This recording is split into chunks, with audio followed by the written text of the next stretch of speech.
साम टीव्हीवर प्रसारित होणाऱ्या ॲग्रोवन या बातमीपत्रात आपण झिरो बजेट नैसर्गिक शेतीतज्ञ सुभाष पाळेकर यांची सविस्तर मुलाखत ऐकली.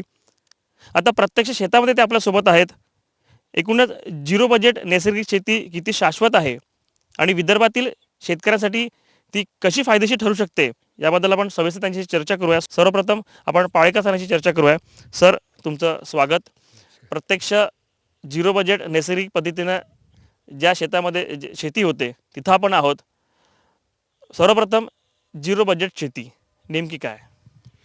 झिरो बजेट शेती ही शाश्वत शेती आहे. ती रासायनिक नाही, सेंद्रिय नाही आणि नैसर्गिकसुद्धा नाही. ती नैसर्गिक शेतीपेक्षा वेगळी आहे, सेंद्रिय शेतीपेक्षा वेगळी आहे. शाश्वत शेतीची परिभाषा म्हणजे व्याख्या अशी करता येईल की जे कृषीतंत्र ज्याच्या माध्यमातून जे नैसर्गिक स्रोत आहे, जीव, जमीन, पाणी, पर्यावरण यांचं संरक्षण होईल, ते शाश्वत राहील, ती शाश्वत शेती. आपण दिसून आलं की रासायनिक शेतीमुळं या नैसर्गिक संसाधनाचे नुकसान होतं, नष्ट होतात. सेंद्रिय शेतीमुळं नैसर्गिक संसाधनांना नुकसान होते, म्हणून ती आपण शाश्वत शेती म्हणू शकत नाही.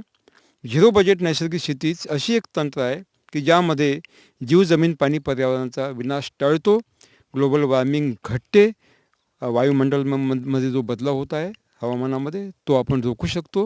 कारण याच्यामध्ये जे हरितगृह वायू आहे त्याचं उत्सर्जन होत नाही. बाकी सेंद्रियमध्ये मोठ्या प्रमाणात होते, रासायनिकमध्ये मोठ्या प्रमाणात होते. दुसरी गोष्ट, विदर्भातले जितके काही प्रश्न आहे त्याच्यामध्ये इथली कोरडवाहू शेती सगळ्यात जास्त आहे, पावसाच्या पाण्यावर उभी आहे. आणि आता कापूसमध्ये बीटी कॉटन 99% गेलेलं आहे. बीटी कॉटनबद्दल मला सांगायचं तर बीटी कॉटन हा एक जन्नुक अभियांत्रिकीय म्हणजे जेनेटिकली मॉडिफाईड नपुसक बियाणं असल्यामुळं त्याच्यामध्ये प्रतिकारशक्ती खूपच कमी असते. दुसरी गोष्ट, फक्त अमेरिकन बोंडअळीला ते प्रतिबंधक आहे, परंतु जे सकिंग पेस्ट आहे म्हणजे रस शोषक किडी आहे, बाकीच्या किडी आहेत त्याला ती प्रतिबंधक नाही. आणि जेव्हा आपण रासायनिक शेतीमध्ये बीटी कॉटनचा अभ्यास करतो तेव्हा दिसून येतं की मोठ्या प्रमाणात मावा आला आहे, तुडतुडे आले, पांढरी माशी आलेली आहे, बॅक्टेरियल ब्लाईट आलेला आहे, बाकीचे रोग आलेले आहे आणि नुकसान झालेलं आहे, लाल्या आलेला आहे. आमच्या नैसर्गिक शेती, झिरो बजेट नैसर्गिक शेतीमध्ये तुम्हाला हा प्रकार दिसणार नाही. बीटी कॉटनला सगळ्यात जास्त रासायनिक खतं पाहिजेत, कारण रासायनिक खताला प्रतिसाद देणारी ती जात आहे. सगळ्यात जास्त औषधं पाहिजे, कारण ज्या रसशोषक किडी आहे त्या येतातच, त्यांना नियंत्रित करण्यासाठी, रोगांना नियंत्रित करण्यासाठी मोठ्या प्रमाणात खर्च होतो आणि त्याच्यामुळं त्याचा उत्पादन खर्च खूप वाढतो. नैसर्गिक आपत्तीमध्ये तो टिकत नाही आणि मग त्याला ओलतीशिवाय उत्पादन मिळत नाही मोठ्या प्रमाणात. ह्या 3 गोष्टी जर आपल्या विदर्भामध्ये कमतरता असेल तर मला वाटतं विदर्भामध्ये बीटी कॉटनचा प्रयोग करणं थोडं घातक ठरणार आहे इथल्या सगळ्याच एकंदर परिस्थितीला. मग याला पर्याय काय? तर याला पर्याय आम्ही नैसर्गिक शेती पद्धत, झिरो बजेट नैसर्गिक शेती पद्धतीनं देशी कापसाचे वाण आम्ही घेतलेले आहे. कर्मधर्म संयोगानं इथल्या ज्या मध्यवर्ती कापूस संशोधन केंद्र आहे तिथले जे प्रमुख आहेत त्यांनी यावर्षी मोठा प्रोग्राम घेतलेला आहे आपल्या देशी कापसाच्या वाणाचा प्रचाराचा. आणि मी त्यांच्याशी बोललो, डायरेक्टर साहेबांशी.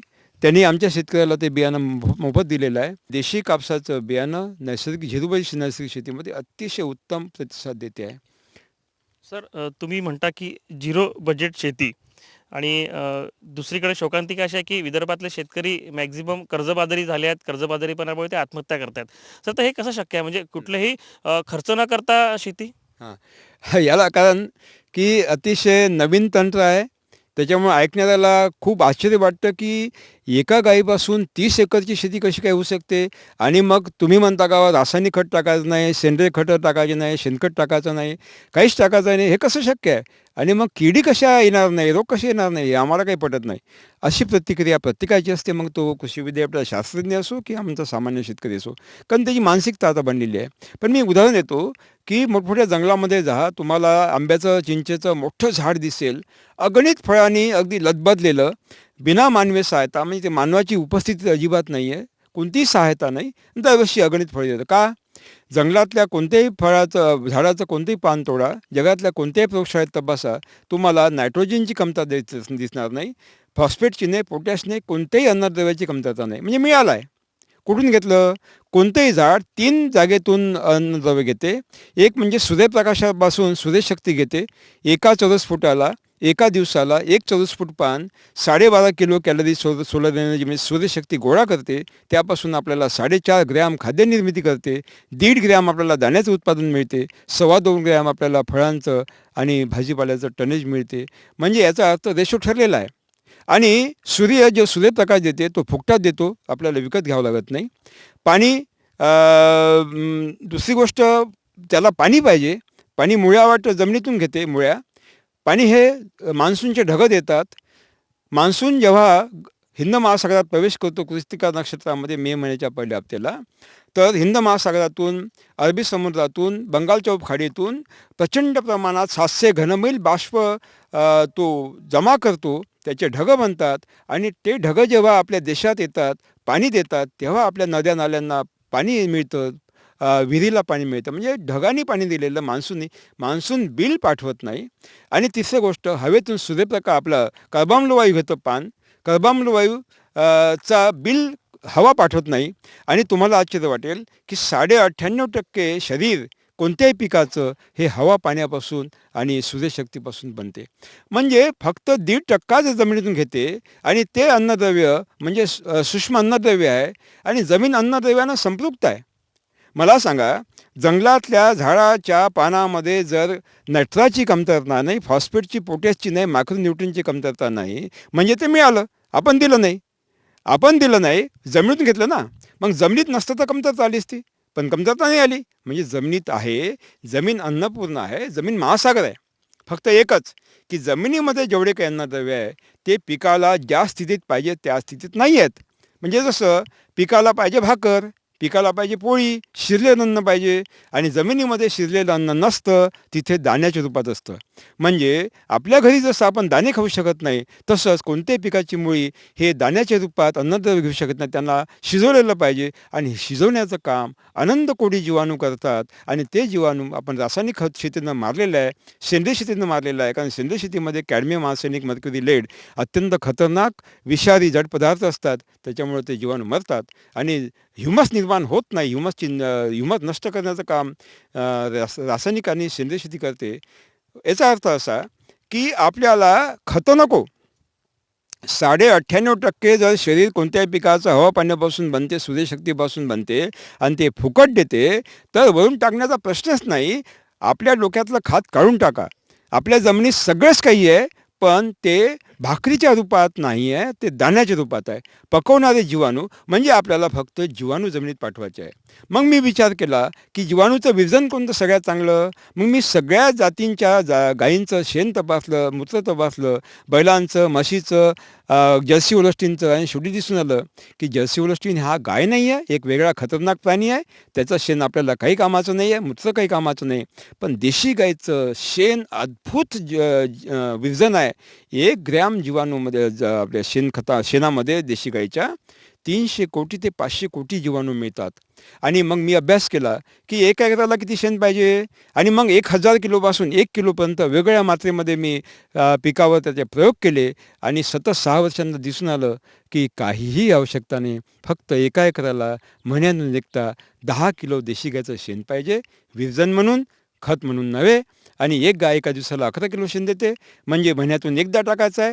म्हणजे याचा अर्थ एका गाईचं एका दिवसाचं शेण 1 एकराला, 30 दिवसाचं शेण 30 एकराला. तुमच्याकडे एक गाय असेल तर 30 एकर शेती अतिशय उत्तम प्रकारे तुम्ही करू शकता. 40 लाख शेतकरी माझी झिरो बजेट शेती करतात. महाराष्ट्रात जेवढे काही पीक आहे तेवढे आमचे मॉडेल उभे आहे. तुम्हाला आश्चर्य वाटेल की संपूर्ण महाराष्ट्रामध्ये ऊसाचं टने 30-35 टनाच्या वर नाही आहे. आमचं 80-90 टनाचा ऊस उभा आहे. तुम्ही केव्हाही जा, बारामती तालुक्यातलं होळगाव, आणि तिथे मधुकर पिसाळचा प्लॉट पाहू शकता. आमच्या डाळिंबावर तेल्या नाही, तुम्ही जाऊन बघा. आमचे हे संत्रे उद्ध्वस्त झाले विदर्भाचे. विदर्भ बलस्थान आहे, संत्र आहे, बलस्थान आहे विदर्भाचं. डिंक्याने सगळे नष्ट झालेत. पण तुम्हाला आश्चर्य वाटेल, झिरो बजेट नैसर्गिक शेतीच्या संत्र्यावर तुम्हाला डिंक्या दिसणार नाही. संत्र्याला विदर्भामध्ये बास्यांचं सपोर्ट देण्याचा प्रचंड खर्च आहे. म्हणजे शेतकरी आता संत्रा उत्पादक म्हणता, बाबा हे कटकट नको, तुम्हाला आश्चर्य वाटेल की झिरो बजेट नैसर्गिकच्या संत्र्यामध्ये बासे लावलेले नाही, लटपटून फळं आहे, फांद्या तुटलेल्या नाही, फांद्या बागलेल्या आहे. आईला लेकरू भारी होत नसते. नैसर्गिक शेतीमध्ये झाडाच्या फांद्यामध्ये इतकी लवचिकता येते की फांदी तुटत नाही. म्हणून तुम्हाला एक लक्षात ठेवा, उत्पादन खर्च शून्य, तुम्हाला रासायनिक खत टाकायचं नाही, शेणखत ट्रक ट्रॅक्टरने विकत आणतात शेतकरी. फळबागेमध्ये आणि भाजीपाल्यामध्ये 1 ग्रॅमही शेणखत विकत आणून टाकायचं आवश्यकता नाही. कंपोस्ट नाही, वर्मी कंपोस्ट नाही, कीटनाशक औषधं आपल्याला विकत आणायचे नाही. हे ब्रह्मास्त्र, निमास्त्र, अग्निअस्त्र, दशपर्णी अर्क, हे मी जे सांगितलेले फॉर्म्युले आहे ते आपल्या घरी तयार करायचे आहे. आपल्या परिसरात ते सगळ्या वनस्पती आहे, आपल्या घरी गोमूत्र आणि देशी गाय शेण आहे, विकत आणण्याची आवश्यकता नाही आहे. आणि 10% पाणी पाहिजे, मी सिद्ध केलेलं आहे. 10% वीस पाहिजे. मला सांगा, जर पिकाचा उत्पादन खर्च शून्य आहे, मशागत नाही, आमच्या फळबागेमध्ये मशागत दिसणार नाही. आमची मशागत देशी गांडूळं करतात, कीटकं करतात, मुंग्या माकोडे करतात. आमची मशागत निसर्ग करतो. आम्हाला मशागत अजिबात आवश्यकता नाही. तुम्ही आमचे मॉडेल बघाल तेव्हा दिसेल की खाली संपूर्ण तण भरलेलं आहे. जमीन कुठे आहे शोधावी लागते आणि वरून फळं एक्सपोर्ट क्वालिटीचे फळं आहे. मशागत बंद, खतं बंद, औषधं बंद, 10% वीज पाहिजे, 10% पाणी पाहिजे, फक्त 10% मजूर पाहिजे. मला सांगा, आणि उत्पादन घटणार नाही, उत्पादन जास्त मिळणार. दुसरी गोष्ट, तुम्हाला दाम दुप्पट मिळणार. तुमचा तांदूळ 35 रुपये किलो, आमचा 70 रुपये किलो जातो, प्रचंड मागणी आहे. तुमचा रासायनिकचा गहू हा 15 रुपये किलो, आमचा 30 रुपये किलो जातो, प्रचंड मागणी आहे. गावरानी ज्वारी आमची 40-50 रुपयाला जाते. दूध आमचं 70 रुपयाला जात आहे देशी गाईचं. म्हणून पहिला उपाय, आपल्याला असं पीक पद्धती पाहिजे, तंत्र पाहिजे, ज्यामध्ये उत्पादन खर्च शून्य होईल. झिरो बजेटमध्ये शेतीमध्ये उत्पादन खर्च शून्य आहे. कर्ज काढण्याची आवश्यकताच नाही, कारण त्याला काही विकत घेऊन टाकण्याची आवश्यकताच नाही. तर बँकेवाले, जप्तीवाले मागं लागणार नाही आणि घरात धाडी पडणार नाही, सावकार मागं लागणार नाही, कारण मग तो विमुक्त होईल आणि कर्जबाजारी होणार नाही. दुसरं कारण, नैसर्गिक आपत्ती. तुम्हाला आश्चर्य वाटेल, आता डाळिंब लावले सुरेश पाटलांनी, रासायनिकचे 80% डाळिंब लावलेले जुलै ऑगस्टमध्ये सगळे नष्ट झालेले अतिपावसानं, यांचे जिवंत आहे. आम्ही असं गारपिटीमध्ये सुद्धा आमचा गहू टिकून राहतो, संत्रा टिकून राहतो, मोसंबी टिकून राहतो. मला दिसून आलं आहे, पाल्यामध्ये जेव्हा 0 खाली तापमान होतं, थंडी लहर चढते, तेव्हा आमचं पीक टिकतं, रासायनिकतेचं नष्ट होतं. उष्ण वाऱ्यामध्ये सुद्धा आमचं टकतं. म्हणजेच नैसर्गिक आपत्तीमध्ये आमचं पीक नुकसान होत नाही. आमच्या पिकावर झिरो बजेट नैसर्गिक शेतीमध्ये कीड येत नाही, बिमारी येत नाही, आणि तर अत्यंत कमी असते. त्यासाठी आमची औषधं आहे, म्हणजे त्यानं नुकसान होत नाही. आणि तिसरं कारण म्हणजे मार्केटला आमचा काही प्रश्नच नाही, कारण आमची स्वतःची व्यवस्था आहे, मध्यस्थमुक्त, प्रोड्युसर टू कंझ्युमर, म्हणजे उत्पादक शेतकरी ते ग्राहकपर्यंत थेट आम्ही माल विकतो. प्रचंड मागणी असते. मधातला दलाल आम्ही नष्ट केलेला आहे, आणि बाजारामध्ये कितीही भाव पडले आम्हाला त्याची चिंता नाही, कारण आमचं जे विषमुक्त अन्न आहे ते मोठ्या किमतीत घ्यायला हा ग्राहक तयार आहे. झिरो बजेट शेती ही सर्वच प्रकारच्या पिकांसाठी अतिशय उपयुक्त शेती आहे. विशेषतः विदर्भातल्या शेतकऱ्यांसाठी, जो आत्महत्या करतात, जो कर्जबाजारी आहे, त्यांनी ही झिरो बजेट शेती अवलंबली पाहिजे. यासाठी शासन, कृषी विभाग आणि स्वयंसेवी संस्थांनी पुढे येण्याची गरज आहे. शेतकऱ्यांनासुद्धा मी असंच म्हणेल की तुम्ही कर्ज घेता आणि शेती करता, त्यापेक्षा झिरो बजेट शेती करा. कुठलंही तुम्हाला कर्ज घ्यायचं नाही आहे, कुठलाही खर्च नाही. त्याच्यामुळे एवढंच म्हणेल की करून तर बघा. कॅमेरामॅन मनोज आगलावेसह संजय डाफ, साम TV, नागपूर.